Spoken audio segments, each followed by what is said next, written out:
So I want to talk about one of the many things that I began doing that helped me be able to see more success. There are a lot of us who come from nothing. We come from high crime, low income environments, and it seems like we don't get to see much daylight. And if you're someone who wants to see more success, wants to have more things to celebrate, I want you to understand that this one thing changed a lot of things for me. And all it simply was how I celebrated the good things that actually happened. And I'm gonna break it down. Now, coming from nothing, it appears that, besides the love of family, besides the spiritual walk that we had, the talents that we had, there was a lot of love. Like, you almost don't even realize that you're struggling until you see people who aren't struggling, or until things get really bad, right? But it doesn't appear that there are many things to celebrate. But when there is something to celebrate, how you celebrate determines how fast there are more things to come to celebrate, right? So I'm gonna give you a story about me specifically when it comes to business, right?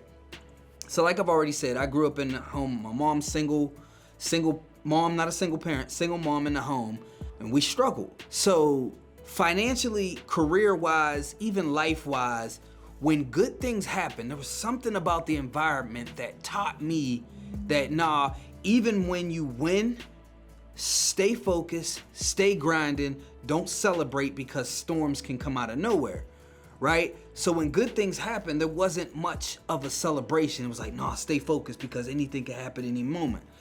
Or even when people would praise me, it'd be like, oh man, he does a great job at this. I shy away from it, thinking maybe, I don't know if that was like humble or something, not being able to take praise.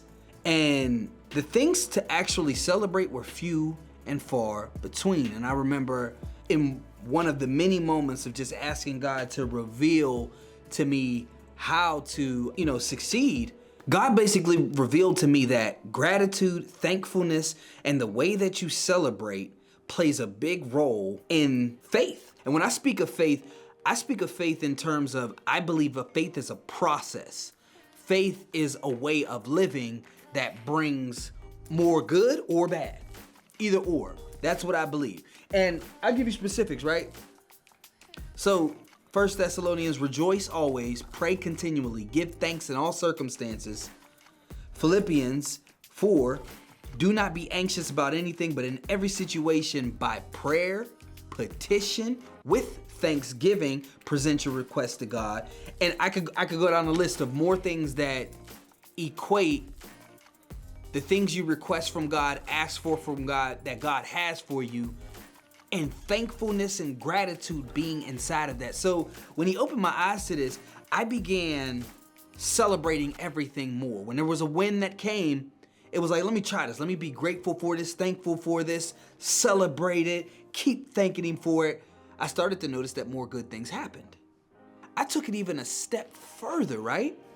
In my prayers and in my moments of trying to obtain the things that God says that he has for me, or trying to obtain the next level in business or whatever, I began taking the feeling of that celebration and combining it with the thing that I'm praying for.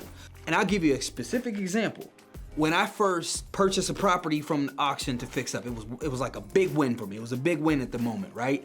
In celebrating that and taking all the feelings that came from that win, I would pray in those moments and thank him for that, but also thank him for him getting the business to the point where it could become sustainable. Thankful for the studio that I would get, thankful for everything that I have now.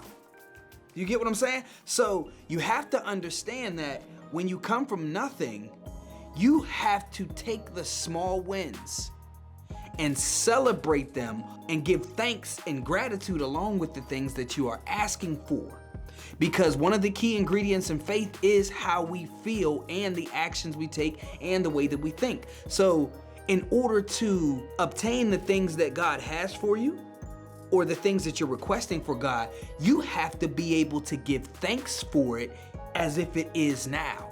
And one of my ways of figuring out how to actually feel that gratitude was to take a current win and rely on that feeling. Hold on to it as long as possible. Again, if you come from an environment like mine, or you come from a traumatic history and you don't really know what it's like to obtain the things that God says He has for you, and you want to reach the next level, take advantage of the small wins. Celebrate everything. And when you are praying for God to expand you into becoming the person who can obtain what He has for you, give thanks for that thing as if it already is. And if it's hard for you to give thanks for it, remember your most recent win and sit in that feeling and combine it with the thing that you're asking for. So, my name is Seth Whitted, author of Breaking Negative Cycles. I pray you could break many like I have. I've broken many environmental cycles, family cycles, generational cycles, and I challenge you to do the same.